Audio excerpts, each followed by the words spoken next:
this lecture, I will solve some questions related to the Fourier sine transformation and cosine transformation. So let us find the Fourier cosine transform of 1 upon 1 plus x square and sine transform of x upon 1 plus x square. These two questions are very similar to each other, so I am solving the first part and other part is almost same to the first one. Solution. Let us assume now the Fourier cosine transformation of function fx is equal to 0 to infinity, e to power minus e to power then ft, and as we are finding the cosine transformation, so we will get cos st dt. So this is equal to, now ft is your 1 upon 1 plus t square cos st. I am finding the cosine transformation. So let us suppose that this is your I. Let us assume that this is your equation number 1 and its value is I. Now it is not possible to integrate this one directly with respect to t. So let us differentiate this equation with respect to s using the Leibniz rule of differentiation and integration sign.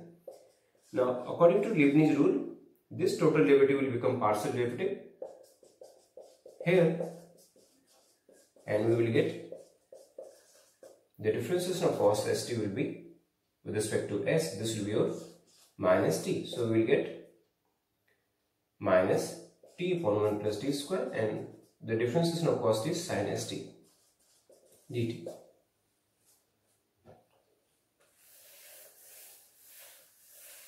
Now we can also write it as di upon ds equal to minus 0 to infinity t square and then t into 1 plus t square and then sin st. We can write this term as this. So now we can also write it as 1 plus t square minus 1 divided by t into 1 plus t square then sin st dt. So the first term will be, now if you divide 1 plus t square by this term, we will get sin st upon t into dt, and the second term will be minus minus plus 0 to infinity sin st upon t into 1 plus t square. So this is your second term. Now as we know that the value of this integral is pi by 2, and this is very famous integral, and its value is minus pi by 2. Sorry, the value of this integral is pi by 2 and we have the minus sign, so it is minus pi by 2. So this is your sin st upon t 1 plus t square dt. So this is your di upon ds. So this is equation number 2.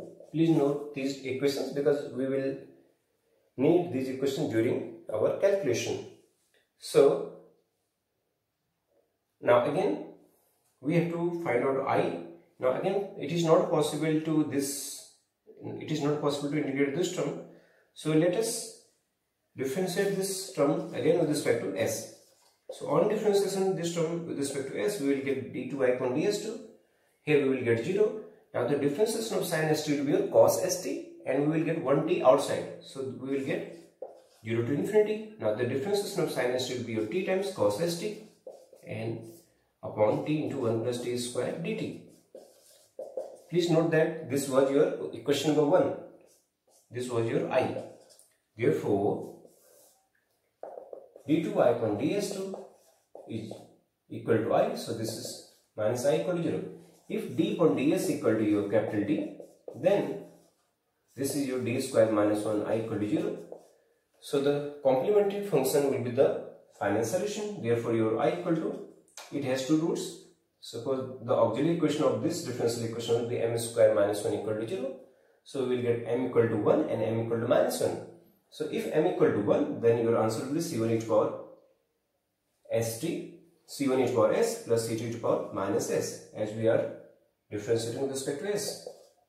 So this is your I. So I equal to c1 e to power s plus c2 e to power minus s. Say this is equation number 3. Now if we differentiate this equation with respect to s, we will get c1 e to power s minus c2 e to power minus s. Say equation number 4. Now this is your answer. Now what is our aim? Our aim is to find out the coefficients C1 and C2. So by one edge, our I was this term cos st upon 1 plus t square dt. So let us put s equal to 0. So if s equal to 0, then your I will be 0 to infinity 1 upon 1 plus t square. And now the integration of this term will be tan inverse t, and the limits 0 to infinity. So this will be your tan inverse infinity, which is your pi by 2. Again by 3, if s equal to 0, then your I will be C1 plus C2, and here your I is pi by 2. Therefore, we have the equation C1 plus C2 equal to pi by 2. So this is equation number 4, 5. Now again put s equal to 0 in this equation number 2. Now if s equal to 0 here, then you can see that this is your sine 0. So di upon ds equal to minus pi by 2. And from here, if your s equal to 0, we will get C1 minus C2. So again, by equation number 2 and equation number 4, from 2 we will get di upon ds equal to, as our s equal to 0, so here we will get di upon ds equal to minus pi by 2, and from here di upon ds will be C1 minus C2. Therefore, C1 minus C2 equal to minus pi by 2. This is your equation number 6. So from 5 and 6 you can see that our C1 is 0 because C2 and C2 will be cancelled. So by 5 and 6 we get that C1 equal to 0.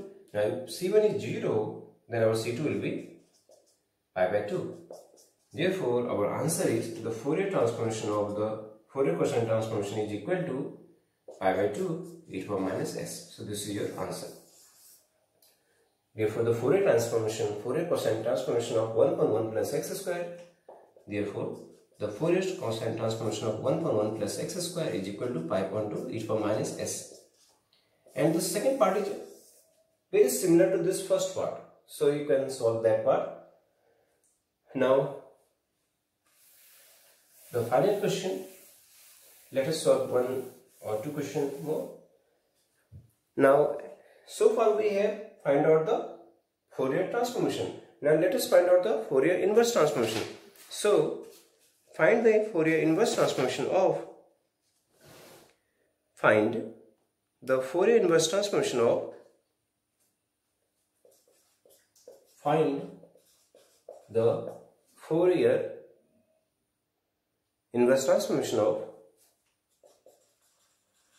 Fourier sine inverse transform of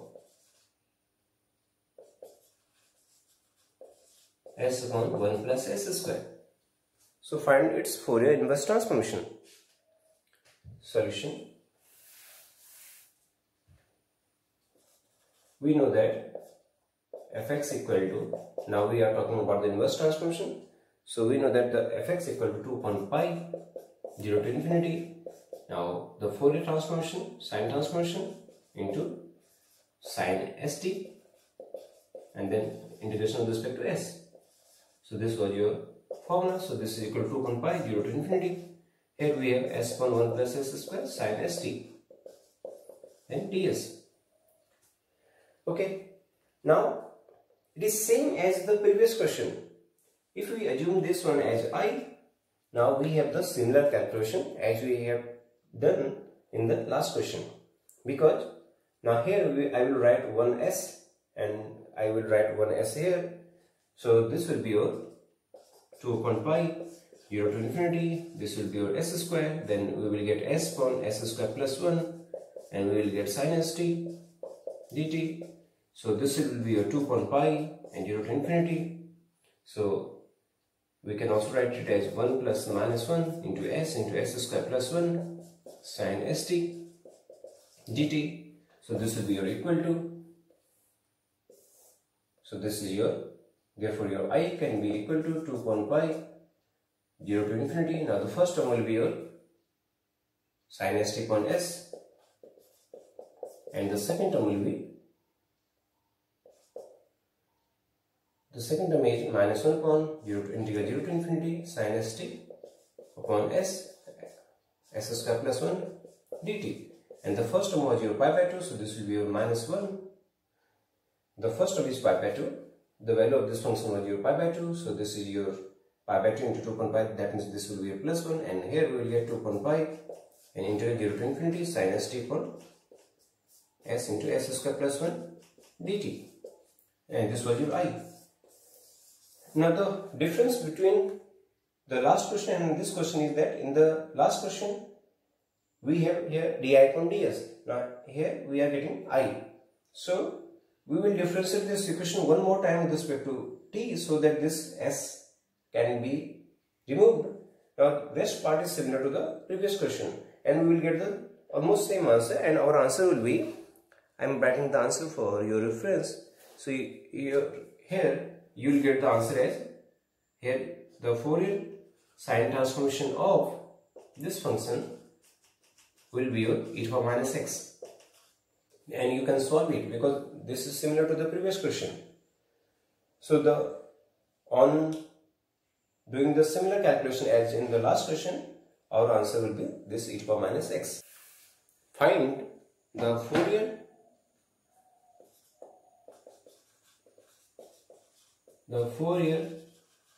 cosine transform of e to the power minus x square.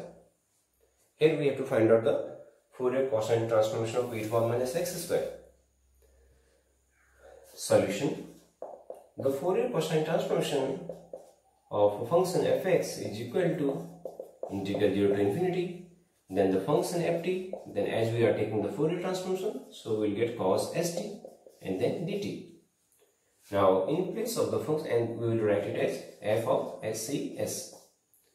Now the Fourier transformation of e to the power minus x square will be equal to 0 to infinity e to the power minus t square cos st dt. And suppose that this is equal to I.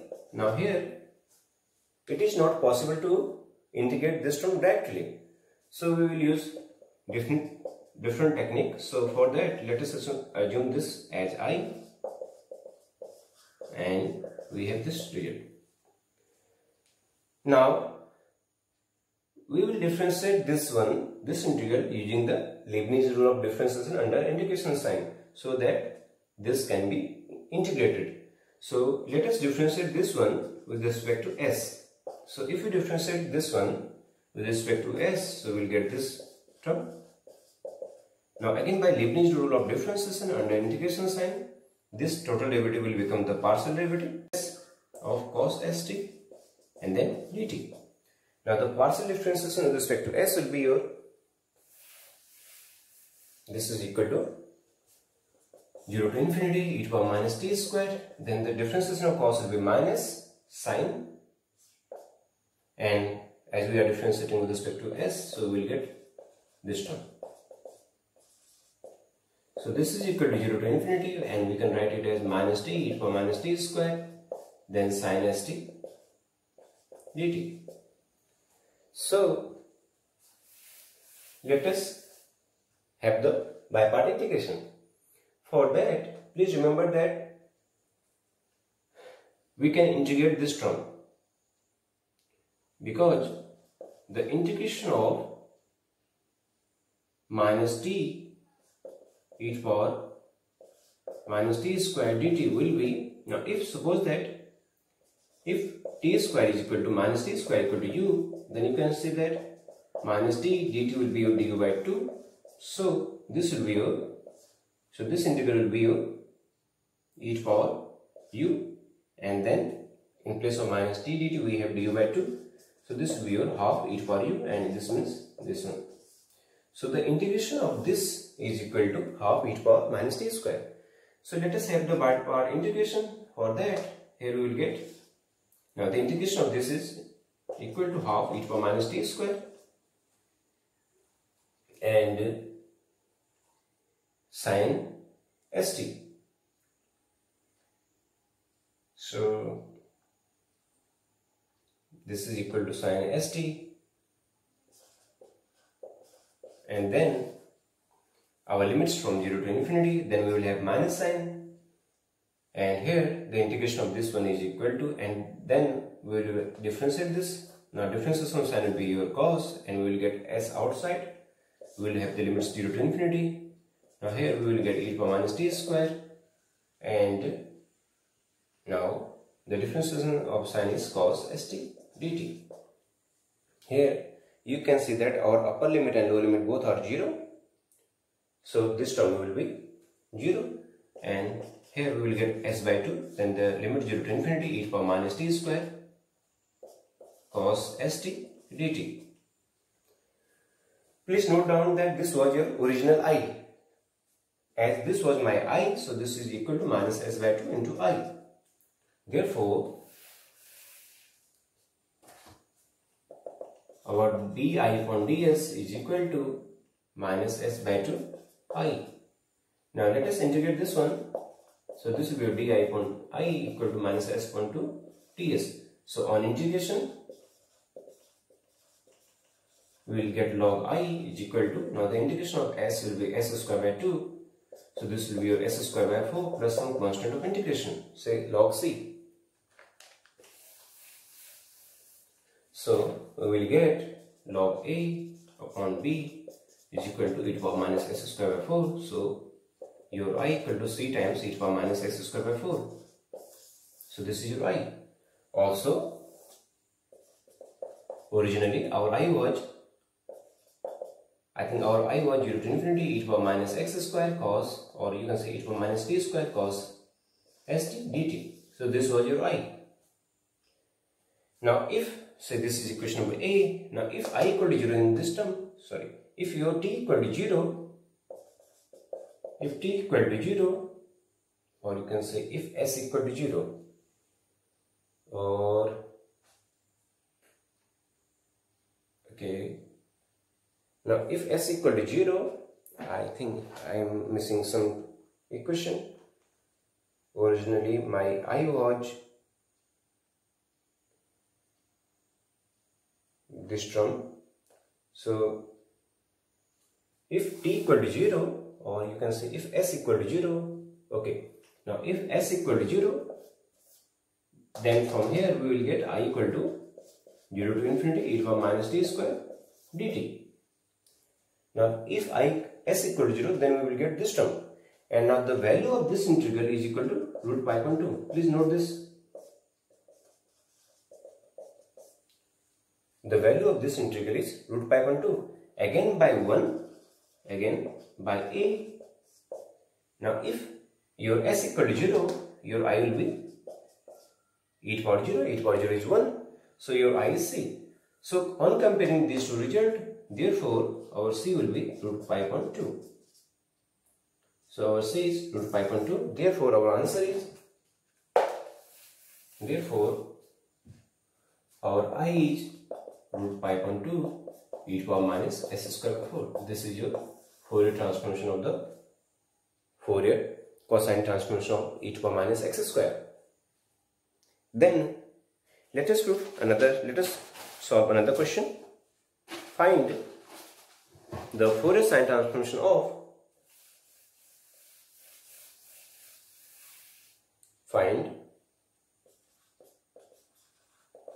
the Fourier sine transform of 1 by x e to the power minus ax. Let us find its Fourier sine transform. So solution. Now the Fourier sine transformation of a function fx is equal to integral 0 to infinity ft sine st and then dt. Now here in place of fx we have the function 1 by x e to the power minus ax.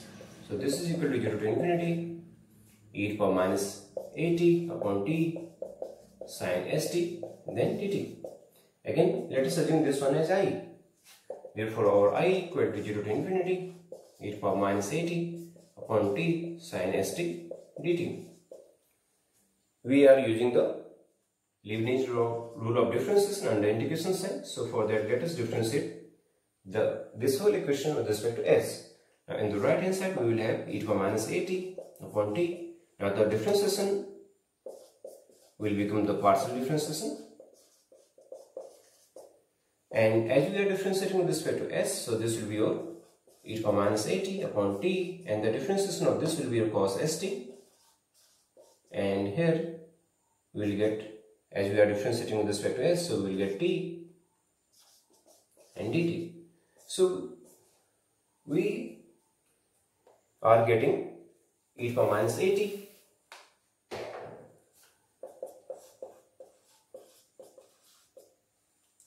into cos st dt.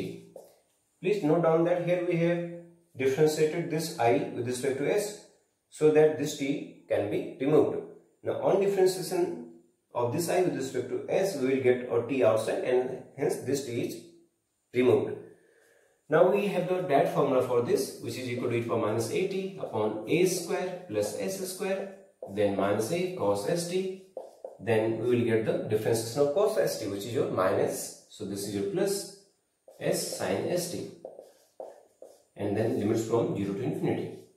Again, you can see that our upper limit will be 0 because e to the power minus infinity is 0, and for the lower limit we will have t equal to 0, so this will be your minus minus plus, so we will get a upon s square plus a square. Therefore our di upon ds equal to